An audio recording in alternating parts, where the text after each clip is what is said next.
everybody, it's Safi and Marco. We're dishing out on the movies, but today, as always, during the week, we're doing TV episodes of certain shows. And today it's The Offer, which is on Paramount. And it is basically... Ooh. What is it? Oh, yeah. Remember last week, Safi, I said, this show is fine and all, but the whole point of the show is, did the studios learn from the show's mistakes? Did they learn from all these stupid errors? Like, we can't hire Al Pacino because he's not a name. Did they learn from these idiotic mistakes? Well, I looked up, and Paramount, they're a pretty mixed bag. On one hand, they have South Park, which they're doing a good job with. They have what's that other thing? Beavis and Butthead, which is going to come back. And they also have Sonic, which is very, very good with that. But on the other hand, they have Star Trek. And you know as well as I know, they have ruined Star Trek beyond recognition, inserted all these political agendas into it, and completely, Star Trek is an embarrassment. And they also did Scream.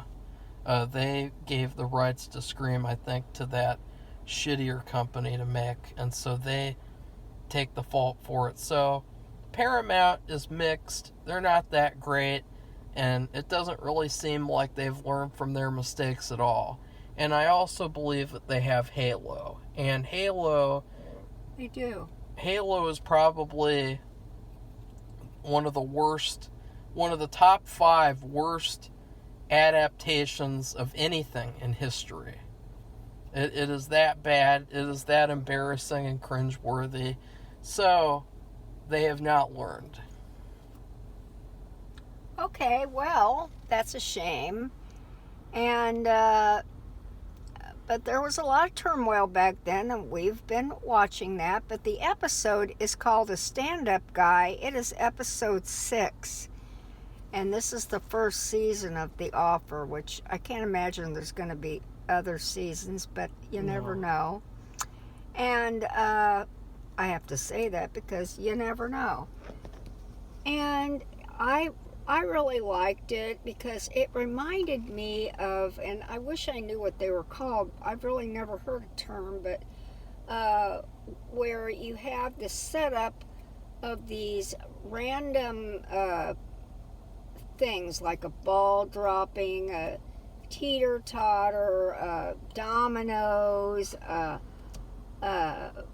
all kinds of different things, and you put a ball and the ball goes down the chute, and then it goes through all these little obstacles, and then finally it pops up in the air or something and goes into the hole. And but you have to have every one of these things, I don't know, obstacles, parts in place. They have to be exactly in place. And last night's episode was like a human replication of this kind of thing, with the ball dropping and all those obstacles, because all these things happened in sequence, and one couldn't have happened without the other, and the other one couldn't happen without the other. It just went on, and I couldn't believe it. It just floors me that this movie could even get made, because with all this crap they had to go through, and it's still continuing. Last night, it still was happening, and Marco said that he had read that this was really originally supposed to be a movie with some different people. He could talk more about if he wants, actors playing the biggest parts. These people posted a scene from The Offer. I think it was episode 2 or 3, and they said that they were like making fun of the show and saying like the guy who played Al Pacino sucks and he has a stupid accent, and they're making fun of Miles Teller the guy who you just want to punch in the face. They're making fun of his accent, and they're like, "This show is stupid. We could have had a movie of this with Oscar Isaac and Jake Gyllenhaal." And so I didn't know anything about that. I thought it would be pretty obvious to make this a series and not a movie. Like, there's so much material and there's so much story to go through, and there's so many little arcs and things that happen that, like, I don't know why you would make this into a movie instead of a series. I think it was better to make it as a series too, because each week you've had a different obstacle, and if you would have had a movie, it probably would have been kind of repetitive and it wouldn't have been as good. It would have been cut down and surface level. They would have just shown the highlights. They wouldn't have shown the story in full. And that's what they did with The Godfather. They didn't cut anything out. They showed the story in full. So it's good that they decided to do that. I thought the episode was better than the past couple of weeks. I would give it a B or a B plus. I think I'll give it a B plus because I really liked some moments in this in comparison with last week in particular, where it seemed like the only good moment, well, the only standout moment was the moment where they did that dinner scene, whereas in this one, I felt like... that was obviously a standout. I mean, they made that. Well, yeah, they knew what they were doing. Yeah. But with this one, it felt like, okay, there's multiple standout moments. There's multiple scenes where you can talk about and be like, yeah, those were all really good. Yeah, I gave it an A. Okay. And it's just, I know people like for these big like gunfights and what do you car mean? chase, they like them to be when extended has that ever and loud. happened in this show? Well, they had the gunfire on the apartment. A couple of them, or whatever that was. And that, it wasn't a thing that but that isn't, if you look at any movie, which sounds weird, about the mafia, and it makes sense too, they cut and run. I mean, they do the shooting really quickly. I mean, they have to get out of there, wait for the cops to come and arrest them. So, they did that and they sped off. And so, I mean, it wasn't dragged out or anything, but it wouldn't make sense in reality if it was dragged out. So, so anyway, it just had everything, just like I said, fell into place, and one couldn't have happened without the other. Now, the gun thing, I don't know how that was something that was superfluous. In other words, it wasn't part of the thing about the producer getting fired. I don't think it had any relationship. Well, it doesn't have any relationship. They're just to that. showing the history of like what's going on in the background, and it comes into play multiple times with just the fact that they're involved with these gangsters. Like it's that simple, Safi. I don't know what you mean. Okay. This episode, it was pretty good. I mean, it was better than the last couple of weeks. More highlight scenes. And, it's really hard to talk about these episodes without just going through the sequences, each of them one at a time, like individually. That sequence.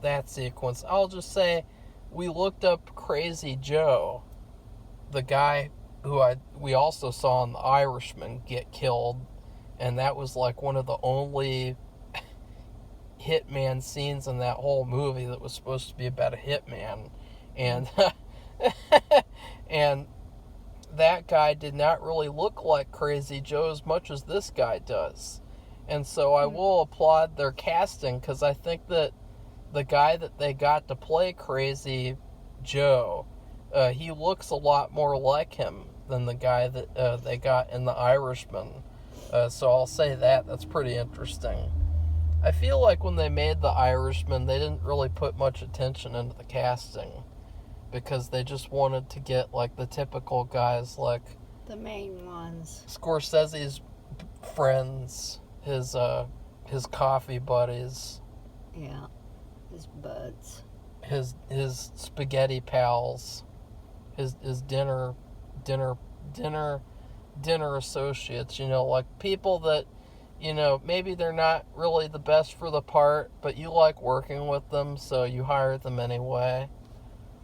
Whereas with this, I think the casting is better. I mean, I think that when they were talking about that on Twitter too, making fun of the show and saying they wish they had Oscar Isaac and Jake Gyllenhaal, I honestly think that the casting that they did was a lot better than Jake Gyllenhaal and Oscar Isaac. Even though I like both of those actors, but when you have to do a case-by-case basis. You can't just say that since those actors are really good, that means they would have been good for this show. Yeah. I think all the actors they have are the best for the characters. Safi? Safi? Safi? I think the characters are really good. I would not have liked to see Jake Gyllenhaal as the producer. I don't know who Oscar. I do, but I don't. The name sounds very familiar, but I can't picture the face. Well, I'm not going to spend hours. You don't need to do that. But Jake Gyllenhaal would not have made a good producer. He can do something else. I think this guy does a really good job, and it's interesting how he's wearing that coat. I noticed things more about clothes. I mean, I remember those coats, and that was a very popular coat back then. Well, yeah, that's another thing, is that pretty much the coat fits him a lot more than I feel it would fit Jake Gyllenhaal. Yeah. I mean, he has like a good character look where he's like a distinct character. He always has that jacket on, that coat on, and it's a interesting character look, and it fits. So, in terms of the scenes in this episode, it's really all about two things. Number one, that glasses guy, I think he's Charlie, he fires... I have like a piece of fur in my mouth. He fires Miles Teller. It's a fur. It's a fur. He fires Miles. Safi, you want to take this? If I did that, he would have a fit. Do you realize that? No, you want to He messes with the cat all the time, and I think the cat left him a treat on his face, and it got in his mouth. And that is his fur. He's shedding because, it's warmer. It's getting warmer, and they shed everything they can. That's just the way it is. Okay, is it gone? I suppose. You should know more than I do, better than I do. Well, talk about how he fires Miles. Well, he fires the producer. First, but didn't he fire the other guy first? What other guy? No, he didn't fire him. He fires another guy at the end. Oh, yeah, that's right. Okay, he fired Miles, and... because of the Mafia Association. Yes, everybody knew that was going to be a problem. Everybody, except for Joe Colombo. The interesting thing that I didn't think that they got into at all was when that woman, the secretary, whatever, Blondie, I can't remember her name. Do you, Safi? No, I'm sorry. Okay, so suck on that. When she meets with Joe Colombo to talk about how he got wrongfully fired for no reason, Joe, this whole time, he's maintained there's no such thing as the mafia. There's nothing wrong with Italian Americans. There's no mob. That's a myth. But then he completely understands when, they fired him because of his association to them. You know what I mean? Isn't that kind of weird? He basically indirectly is admitting to the fact that they are a mafia. And they are people that you wouldn't want to be publicly associated with a newspaper article. And they had it on the news, like a TV news, and they had it in the paper on the front page. So I just thought that was interesting that like he wasn't upset about, oh, why would they be upset that he's associated with me? We're friends. You know, like he wasn't mad at all about that. I thought that was weird.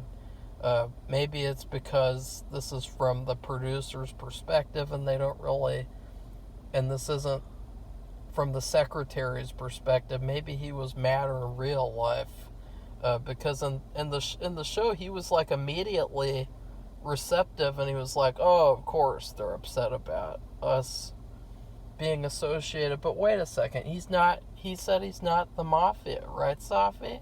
Yeah. It's just ironic. It's stuff, total irony, all of that. That's about weird.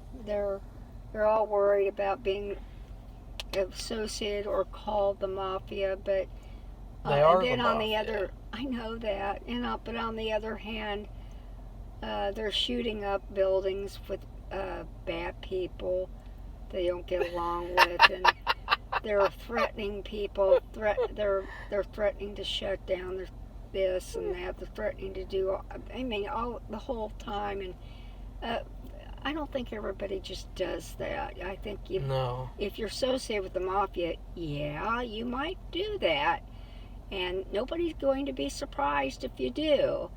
But a regular person ain't gonna do that. And I guess the girl, Marco doesn't like this part, but... Well, I'll explain what I didn't like. What do you want to do that now, or just wait and just talk about...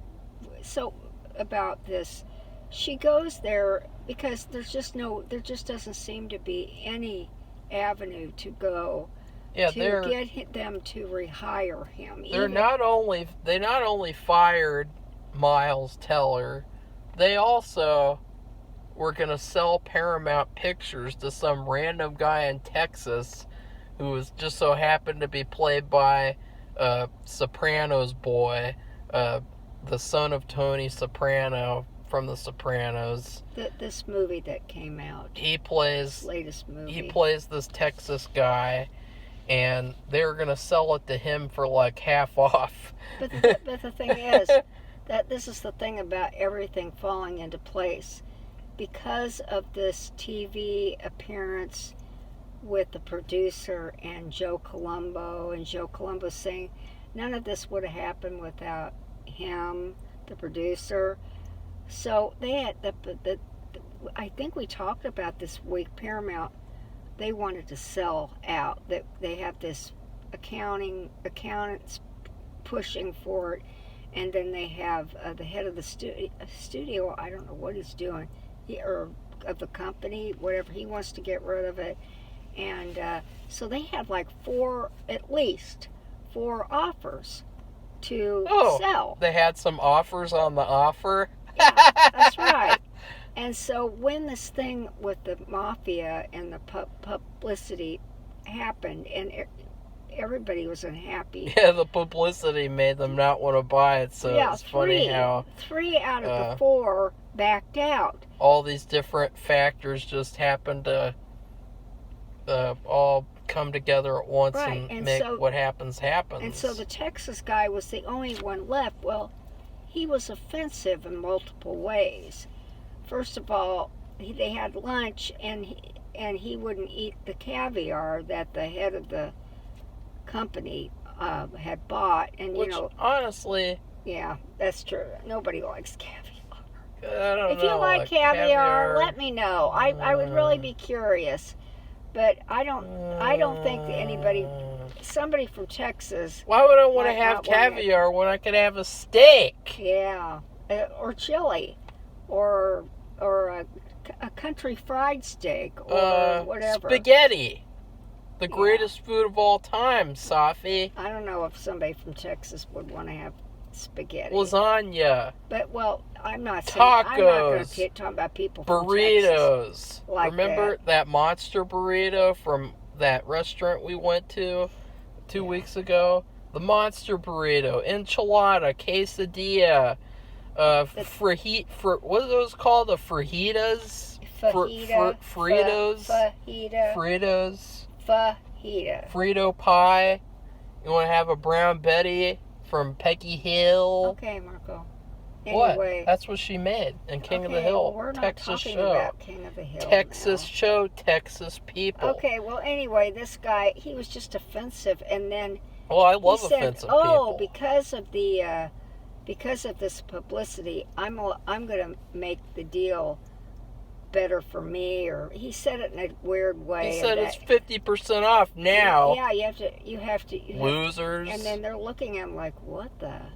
Giving away the Godfather. What a bunch of idiots. And I think the guy realized, the one who wanted to sell, was all about money, money, money, money, money. Well, also he realized in two ways that this wasn't a good deal. Well, he realized that, like, people don't really understand what he understands. The fact that he knows about the Godfather, he knows about their company is worth more than that, and their properties are worth more than that. Yeah. And so they shouldn't just give it away to someone because they want to make a quick buck. Right. And that's what this Texas guy was all about. Yeah, well, and they didn't like it. He's a Texas guy, which honestly is a good thing nowadays. And so, another thing that happens is secretary girl Blondie, she goes to see Joe Colombo, which we just talked about, and he basically threatens to shut the movie down because he said that Miles Teller could make the movie. He didn't say anyone else could make the movie. Yeah, and he really does like him because he's shown him nothing but respect, and he, and you know, that's all he wants, really, basically, from them. He just wants respect. Respect. And so he does this because they are in charge, or they have really strong links and control over the unions. Well, the unions play a big factor in helping make the movie because they have union truck drivers and other people working on the movie. Not because... Safi, do you know what a union means? Yes, I do. But Safi, do you know that there's a certain union for there's different unions? Well, there's there's not just one union in America. I know that. Well, So, the Teamsters Union did but the trucking. Safi, What? that's not Hollywood Union. No, and I don't know if they There's had different Hollywood unions in back Hollywood. then. They suck, and I don't know back then if they had a Hollywood Union. I Because have no idea. I'm just telling you what Joe Colombo could do, and why he could do it. Hollywood unions are so stupid. They cause enough problems without. What's this got to do with Well, what we're they talking about? I'm saying they cause enough problems without any help from the mafia. Let's just say that. So the mafia threatens to shut the production down, and that's one thing. But what bothered me was the secretary. She had a little tussle. She had a little fight with Miles Teller, and she hit him in the face. Yeah, she slapped him. She got the privilege of hitting him in the face, which she did pretty good. It looked pretty real to me. She really got lucky with that one. Like, it would be fun, like, if he could set up a fundraiser where you could pay $10 to hit him in the face, and it's like he's raising $1 billion, and the charity is called Punch Miles. That would be very fun. And she had the privilege of doing that, which was fun to see. And I guess she got to do it for free, technically. And she got paid to do it, too, because she played the role. And I wonder how many takes they did. You know, how many times did she get to give him a little slappy poo? Give him a little Will Smith treatment? Oh, it was harder than that. Really? I think so. I think she really whacked him hard in the face. That was a sound effect, Safi. Well, they sure did convince me. But she had this fight with him. And then immediately after that, she talks to Joe Colombo. And then after that, she like brags to multiple people that she's just doing it for herself and she's not doing it for the producer. I think she was doing it for him too. And I hear what she said. As an audience member, I was like, this is BS, because that is true. Like, she is also doing it for him, obviously. Like, he's a good producer. No one else would have produced the movie as good as him. That's number one. So it's a lie. And number two, she says it so many times, but it's pretty self-explanatory. Since she just had a fight with him. You know, we as the audience, we saw that. It's one of those things where you show, not tell. And they showed that she had a fight with him. She starts to not like him anymore. And then she goes and does that thing. So obviously she's not just doing it for him. Like, obviously, we just saw that fight. So it's pretty self-explanatory. She said she was doing it for herself because she had hand-me-downs and all her life growing up, and then she married and this husband's telling her what to do constantly. She could never make her own decisions, and no matter what happened, she made the decision to go talk to this guy. We didn't bring this up, but she went into a place, a club or whatever it was, where the Columbo hangs out. I don't know if he owns it or not, but he hangs out there, and no woman had ever been in there before. Well, you guys know what's funny? And so she was allowed to go in there. So after Safi has said all of that, earlier on she said to me, there's no agenda here. Well, I know that, but this was back, and they brought it up at the end in the commentary. This was the 70s. And this was when I was in high school. And this was a thing, women's liberation and being more, speaking up for yourself and standing up for yourself. So you watched the behind the scenes, too? Yes, I did. You like that, Safi? We don't mention that. They do this every episode. I haven't watched any behind the scenes. Oh, okay. Well, they interviewed her, and they interviewed the people making the movie. It's the same thing like with that Baguette wife when she was around on the show, when she was like using his office, and I was kind of like, where's this going? Is this going to go somewhere? Is it like a plot line? It's the same here where, do you think that she's going to like become a producer at some point or something? No, she was just she might. She helped him as a, she knew things, like she was observant, and she would tell him. Well, that's something a producer would do. That's not something a secretary would do. Well, so it seems kind of like she might become a secretary at some point. What? She might become she might become a producer at some point. I don't think so. Anyway, I think so. I don't. The other one was obviously wanted to be a co-writer and maker of the movie, and this is not what the secretary is doing. No, she doesn't want to do that. But it seems like that is her job. So if he gets fired, she might lose her job too. It seems like she is capable of being a producer. She's probably more capable than that other lady, but oh yeah, I don't see it. But I'm just wondering if that'll happen. That's what I'm saying.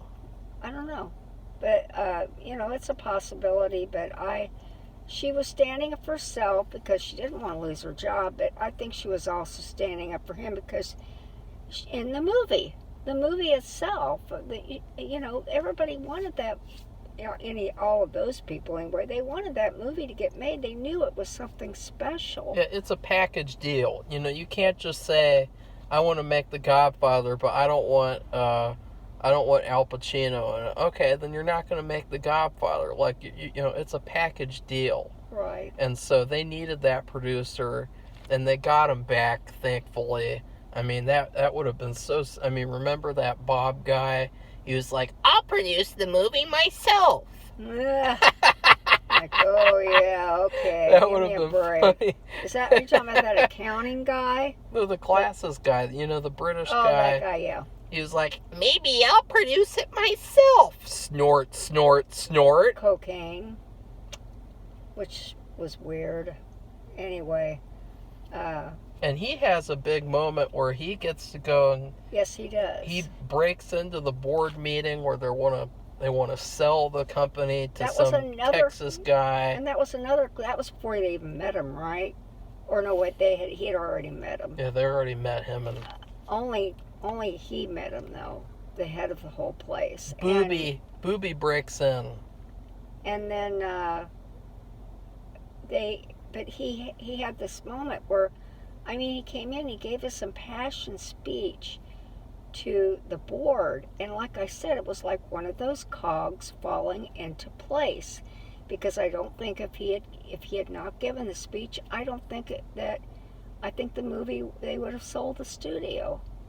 Yeah. At least, and so it was just like I'm saying, it was another thing. And he, it was so funny because you remember first he didn't want Al Pacino, and they went on, and he wasn't really totally for the movie. They didn't want Marlon Brando, which, to be fair, I wouldn't want him either, because he's a trouble actor. He's a diva. He's a diva. And I saw a documentary about the making of another movie called The Island of Dr. Moreau. Mm-hmm. And they got Marlon Brando, and he caused a bunch of problems for the movie, and his character was trash, and he made all these weird changes, and it was bizarre. And it was even more of a troublesome production than this.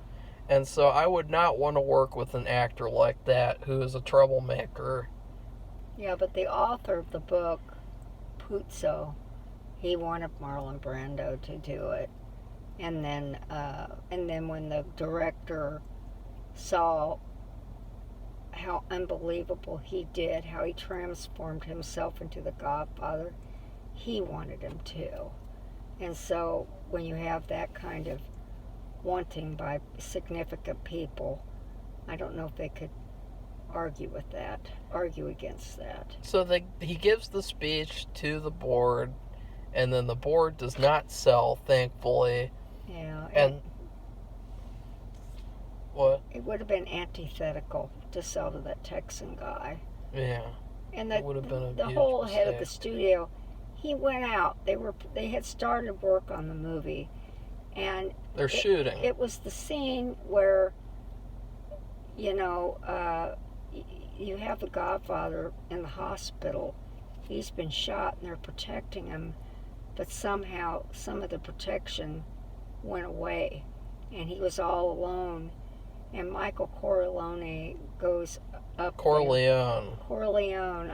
Whatever. No, it's not whatever. He goes up there and protects him, but they didn't show that yet. But they show the beginning of it, and so the head of the studio comes. He was just, he had just been hell bent on selling the company, and then he changed his mind. But then he saw them go into the hospital, and then he stood there and he listened to what was going on, and he realized, he had made the right choice by not selling. And actually, he told the Texas guy to go shove it. Yeah, it's other terms. It's a gold mine. It's a gold mine of a movie. Yeah. It's a gold mine of a cast and crew. Yeah. And so it was good that he saw that at the end. That was good, because up to this point, honestly, the way that guy's been acting, it's almost like he doesn't even care about making movies. Like he's about making money. He's just such a pansy-ass, suited, like, just, it seems like, does he even watch movies? He's an empty suit. But you could tell. You can see now, he does care about making movies, unlike the people nowadays. Yeah. And so I thought that was it, but that's what I mean. It was a whole line of events. They weren't big events, but they were fit into this pattern of this whole ring of whatever was going to happen or not happen, and that was firing and rehiring of the producer. And without every one of those things falling into place when they did, he would have stayed fired. They would have sold the studio. And then, and also, don't forget that the director called the head of the studio and told him that he wouldn't make the movie if they didn't get the producer back. So. Yeah, Francis Ford Coppola. Yes. So, I mean, doing what he does best. Threatening. Being like, no! I want what I want! I want natural gas! I don't want propane! I wanted Carmine Caridi! I didn't want James Caan! I want what I want, what I want! Yeah, he, so that's another cog, and a little piece of the puzzle.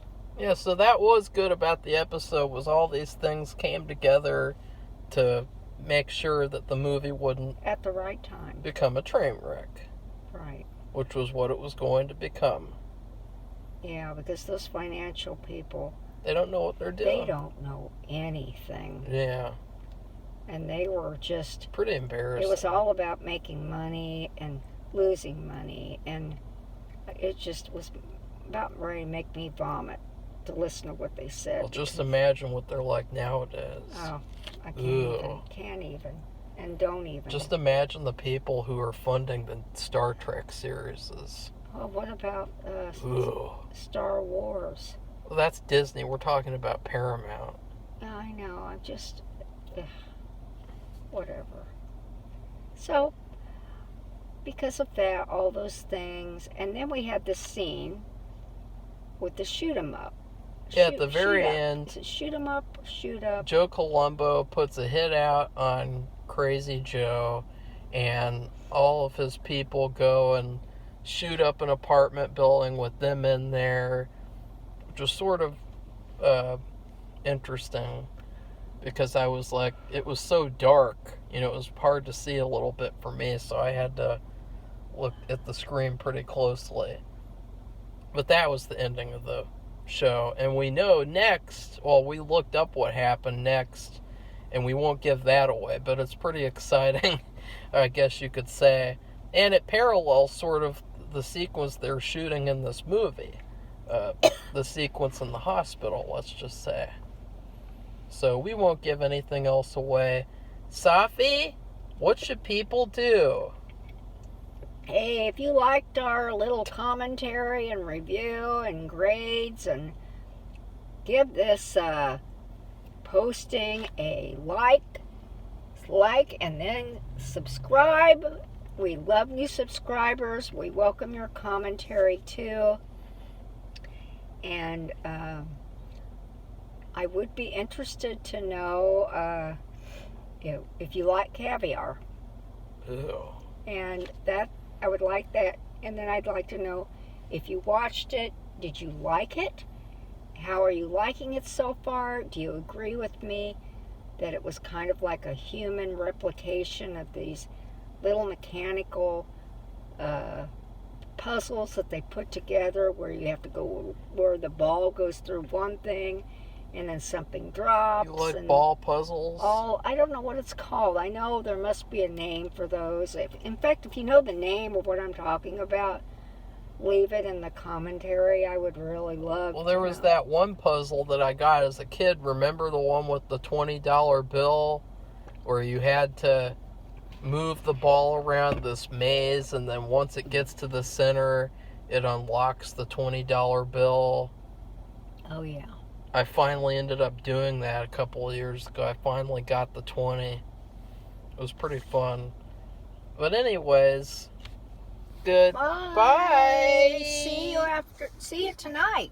For MasterChef Junior. Yes. I'm not sure what they're doing, but I think they get another mystery box. When are they going to send that little piece of shit Mafia Don home? I have no idea. Everyone's saying that, and then there are these people who are like, stop bullying this kid. And it's like, we're not bullying anyone. We just want this shitty jackass contestant to get kicked off the show Well, he's bad after luck. he has screwed up every single episode for like 10 episodes. I mean, you can't have him on a team because he messes you up. They just keep him there for agendas. I don't know what they're keeping him for, but he is. I can tell It's like he is they're, talented. they're he is scared. talented. It's like they're scared, though, of kicking him off because then people will call them racist or something. Well, I know that, but he sucks. I think he does have a lot of talent. I think they recognize that, and like some of the people that they kick off, I don't see it. I don't know about any of these people, but some of when it's just MasterChef in general, when they've kicked off some people, I didn't see the talent at all.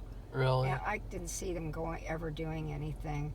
But this guy, I think he could, but his attitude stands as an obstacle because he ain't going to go anywhere unless he loses the attitude. Okay, goodbye, everybody. Bye.